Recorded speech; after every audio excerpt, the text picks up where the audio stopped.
अमरावती नागपूर राष्ट्रीय महामार्ग क्रमांक 6 वर एसटी बसला अपघात झालेला आहे।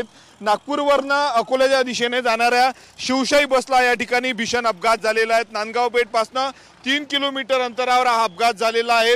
महामार्ग ओलांडणाऱ्या एका गाईला वाचवण्याच्या नादामध्ये जे आहे ते एसटी बस पलटी झालेली आणि या अपघातामध्ये जर आपण पाहिलं तर 28 जण प्रवासी जे आहेत ते गंभीर जखमी झालेले आहेत, तर एका प्रवाशाचा मृत्यू झालेला आहे। दुसरीकडे या अपघातामुळे महामार्गावर जर आपण पाहिलं तर मोठ्या प्रमाणावर ट्रॅफिक जाम झालेला आहे। मागील 1 तासापासून जे आहे ते ट्रॅफिक जाम झालेलं होतं, परंतु आता जे आहे ते क्रेनच्या माध्यमातून एसटी बसला रोडवर आणण्यात आलं आणि त्यामुळे जे आहे ते वाहतूक आता सुरळीत करण्याचं काम पोलिसांच्या वतीनं केलं जात आहे। आपण बघू शकतो रिलायन्स पेट्रोल पंप परिसरामध्ये हा संपूर्ण अपघात झालेला आणि त्यामुळे वाहतूक जे आहे ते नागपूर अमरावतीच्या दिशेने जाणारी वाहतूक ठप्प झाली होती, परंतु आता क्रेनच्या माध्यमातून या ठिकाणी बसला वर काढलेला शिवशाही बसला आणि त्यामुळे आता वाहतूक जी आहे ते सुरळीत होत असल्याचं आपल्याला पाहायला मिळते।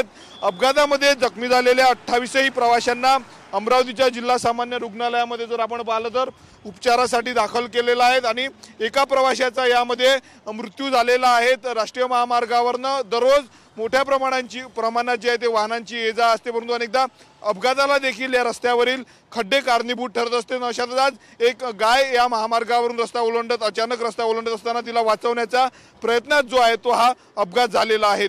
कॅमेरामॅन अनिकेत दातोंडेसह मी स्वप्नील उमाप, TV9 मराठी, अमरावती।